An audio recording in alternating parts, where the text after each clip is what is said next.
Hollywood is a place where dreams are made and crushed. On a dark, cool night in January 1947, a girl was brutally murdered and displayed in a park for anyone and everyone to see. This story is about a lovely, sweet, beautiful girl who moved to Los Angeles, California, and hopes to be a famous actress. Little did she know she would be more famous for all the wrong reasons. Hello, and welcome to a new version of my channel, Cold Cases with Kass. Please like, comment, and subscribe for more content like this. But without further ado, let us jump right into this case of the Black Dahlia. Many people want the same dream, to be famous. That has not changed much over the decades. For a while, one of the only ways to be famous was to go to Hollywood and be in the entertainment industry. In the 1940s, this was indeed the case. Elizabeth Short, born of Cleo Short and Phoebe M. Sawyer in Hyde Park, Massachusetts on July 29, 1924. Elizabeth, or Beth, was the middle child of 5 kids from Cleo and Phoebe, all of which were girls. There was Virginia, Dorothea, Eleanora, and Muriel. Not much was said about Beth's childhood, except for that when she was 5 years old, her father Cleo abandoned the family. His car was found empty, leaving everyone to believe that he may have committed. The mother, Phoebe, raised the girls in Massachusetts by herself. When Beth was 15, it was said that she had lung surgery and suffered from bronchitis and asthma. Those apparently cleared up around 6 months later, but Beth was always cautious about her health in that manner. Around the age of 18, Beth received a letter that said her father was living in California. Beth decided that California may be a better fit for her since she had aspirations to become an actress in Hollywood. And so she told her mother that she was going to live with her father, not even completing high school when she left. The agreement that Beth and her father had was that as long as she cleaned up after herself and cooked meals for the both of them, then she would be able to stay. This did not last long because Cleo stated later on that his daughter was dirty and they would get in arguments about the state of the apartment. Beth moved out, and in January of 1943, at the age of 19, she started working at Camp Cook as a civilian clerk. Later on in the year, Beth would be arrested and charged with underage drinking. Beth would always have a way with men, and on one day in December of 1944, she met and fell in love with a military man, Matthew Michael Gordon. The couple ended up getting engaged to be married. Unfortunately, life had other plans. During this time, the country was going through many issues itself. World War II was going on and many men were drafted into the war. Beth's fiancé, Matthew, tragically passed away in a plane crash in the war. Fast forward a couple of years to December 1946. Beth would live in multiple places in California. Her friends said that she was always broke and borrowing money. One of her friends said that she was, quote, dating for dinner. At one time, she was living with 6 other women in a hotel. When she was in San Diego, a man pulled up to the side of the road and asked if Beth needed a ride. It took her a minute to consider getting in his vehicle, but ultimately agreed. This is where she met Robert Red Manley. Red was a married man with a child, but wanted to test his love for his wife and tried to see if he could follow through with cheating on her. They both shared a hotel room and bed, but apparently did not sleep together. The next morning, he took Beth to her hotel in LA and returned home to his wife and child. A little over a week later, Elizabeth Short was found murdered. Elizabeth was last seen alive by Robert Red Manley on January 9th and found murdered January 15th, 1947. At 11:07 a.m. on Wednesday the 15th, Betty Bersinger, walking with her child in a stroller, came across a body in a vacant lot in Lamert Park. She ran to the nearest house to notify the police. At 11:30 a.m., police arrive to the scene and start examining the body. They first notice that this is not a usual murder scene, given that there was no blood. Beth's body was laid out and displayed like an art piece. Body cut in half, the bottom half a foot away from the other. Again, no blood, and it appeared that the body had been washed and scrubbed after death. Her body had strangulation marks on her neck, lower legs, and arms. A tire track was found near the crime scene, and on the track looked to be a bloody smear made by a shoe. Another group of blood stains were found on a bag that was originally filled with cement. Because of the location, the police knew the killer wanted her to be found like this. Blood seemed to have pooled to the front of her body shortly after death, suggesting that she was lying face down for some time. There were even fibers and bristles left behind in her skin from when she had been washed and scrubbed down with a cheap, stiff brush. Her face seemed to have several lacerations to her forehead from a blunt instrument.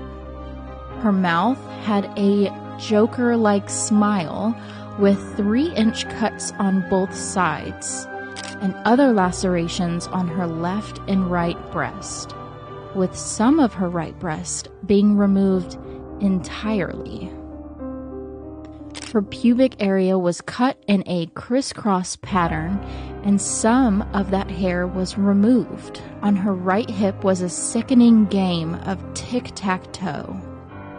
Obviously, given the evidence, she was killed elsewhere and placed in this location. While moving the body, they noticed that the dew on the grass underneath gave the examiners a more specific timeline that she was placed there around 2 a.m. that morning. Rigor mortis had also not yet set in, meaning that the murder likely occurred after 1 a.m. They determined that the cause of death was shock and loss of blood from the hemorrhage. Her rose tattoo on her left thigh was cut off and placed in her, and pubic hair was found in her rectum. The police's idea of the person who could have committed this heinous crime was anyone with medical experience, perhaps a surgeon or medical student with in-depth knowledge of the human body. They believed that the crime more than likely happened indoors, where water and drainage facilities and maybe even medical equipment was readily available. Her body was cut so precisely in an exact area to not mess up any of the internal organs. A little over a year later, police received several items that belonged to Elizabeth. Those items were Beth's birth certificate, social security card, photos, and a newspaper clipping about her ex-fiancé, along with her journal. The journal had some of its pages ripped out in which the killer had used to write notes to the police. There were so many suspects in this case with even multiple false confessions, although I believe that those all truly narrow down to 5 main suspects. Suspect 1, Robert Red Manley. Robert Red Manley got his nickname from his red hair. He was a 25-year-old traveling salesman. He was 5'10" and 140 pounds with light complexion. He was married and had a brand new baby boy at home during the time of Beth's murder. Red also had a black car that was similar to the one seen by several witnesses right before the time of Beth's disappearance. For a while, Red was the police's main suspect, especially because as far as anyone knew, he was the last person to see Beth alive. The police did not have any real evidence to pin on Red, so they tried to get him to confess, and even had him do 2 lie detector tests. Those tests that he took, he ended up passing. With no evidence against him, an airtight alibi, and the results of the lie detector tests, the police had to let him go. Suspect 2, Glenn Wolfe. Glenn Wolfe was the owner of the Chancellor Hotel that Beth and her roommate, Lynn Martin, would stay near the end of her life. Several women complained that Glenn was them, would make sexual remarks, and even have been accused of domestic violence. When the police were looking into Glenn, they found nude photos of Lynn Martin, Beth's roommate, which at the time was underage. Glenn actually has a Guinness Book of World Records title for being the world's most married man, with being married a total of 29 times in his life. Although, other than these remarks from other women, police did not have anything concrete against Glenn for the murder of Elizabeth. Suspect 3, Mark Hansen. Mark Marinus Hansen was born in Aalborg, Denmark on July 25th, 1890. He moved to the U.S. in 1919 to Montana, and in 1921 he moved to Los Angeles. Elizabeth lived with him from October until November of 1946, a few months before her murder.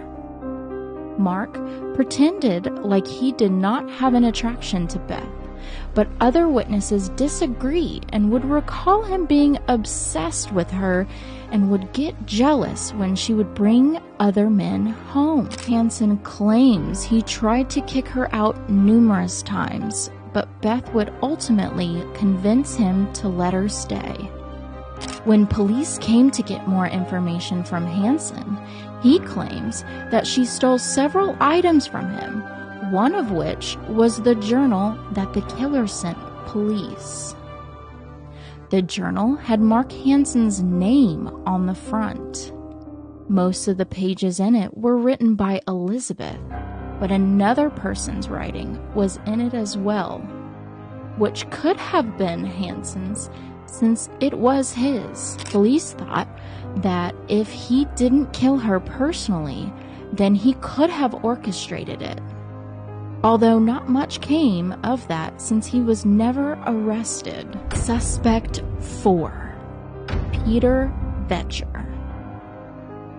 In my opinion, it comes down to really these last 2 suspects, as I believe it could be one of them. Peter Vetcher was in the military on an assignment to bring someone in who went AWOL. AWOL is, quote, absent without official leave, but without intent to desert. In September of 1946, he was walking down a street and spotted Elizabeth and her friend when Beth stopped him and asked if he knew one of her friends. While they carried on the conversation, he asked her if she would go on a date with him. She agreed, and he took her to a restaurant named Tom Brenneman's. When they entered, she apparently knew all of the waiters and were able to get seating in the incredibly busy establishment. After they completed their dinner, they went walking down a street when a black car drove up beside them with 5 men shouting, quote, "There she is." Beth claimed that she did not know the men and that they should run away. So they did. Once they got away and entered a hotel room, Peter said that they had sex. He claims, quote, that at no time was the victim in a passionate mood, which led him to suggest the possibility that she was a lesbian. He said that the last time he saw Beth, she was apparently arguing with a short, well-dressed man in the hotel who looked to be in his 40s. Also with this suspect, police did not have anything to tie him to the murder, so they did not arrest him. Suspect 5, George Hodel. George Hodel was born on October 10th, 1907. He was a physician who had his own clinic. After George's passing, his son, Steve, found photos of who he thought was the Black Dahlia and began investigating his own father. Steve thinks that his father met Elizabeth at his clinic where he treated her and began having a relationship. Even though his father was not a surgeon, he did practice surgery in med school. Hemicorporectomy, also known as translumbar amputation, is a complex, high-risk surgery that involves the amputation of the lower body below the waist. This is a procedure that George would know about and would have learned when he went to med school. Steve also believes that the letters that were sent to police during the investigation into Elizabeth's murder was in his own father's handwriting.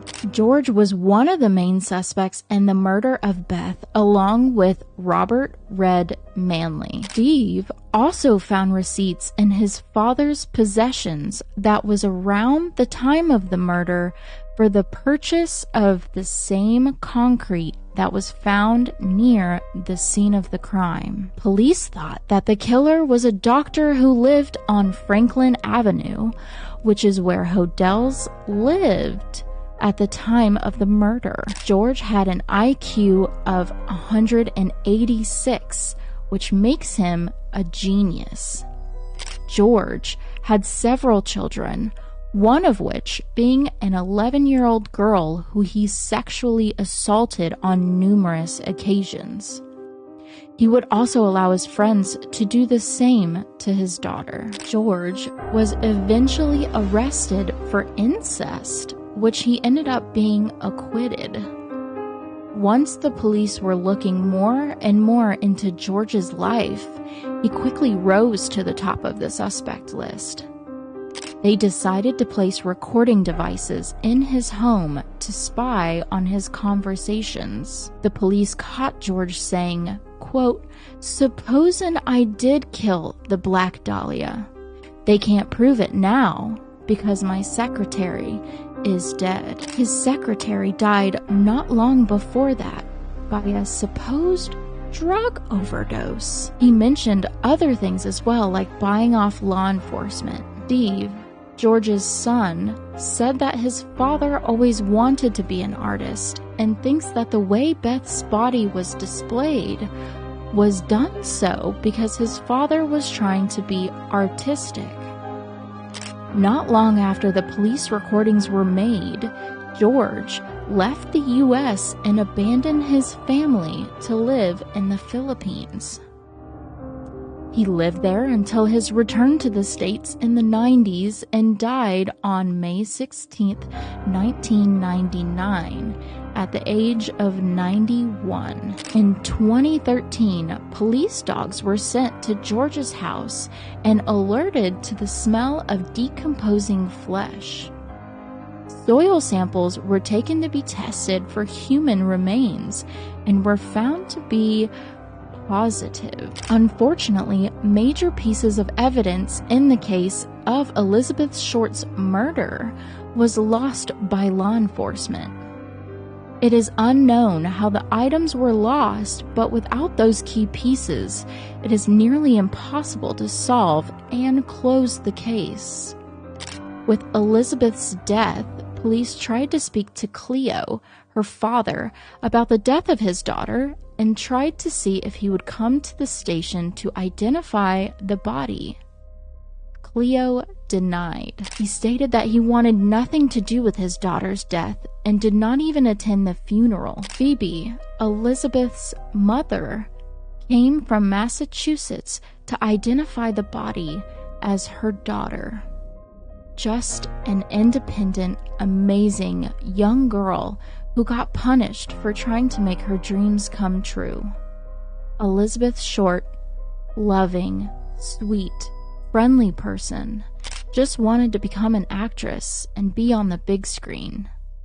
Eventually, her life was portrayed on the big screen, just not in the way I'm sure she was hoping. My theory is that George Hodel killed Elizabeth Short and possibly countless others and fled to another country so that he was never tried for her murder. Please let me know your opinion down below on who you think killed Elizabeth Short, aka the Black Dahlia. If you want to see more cold cases like this, please like and subscribe.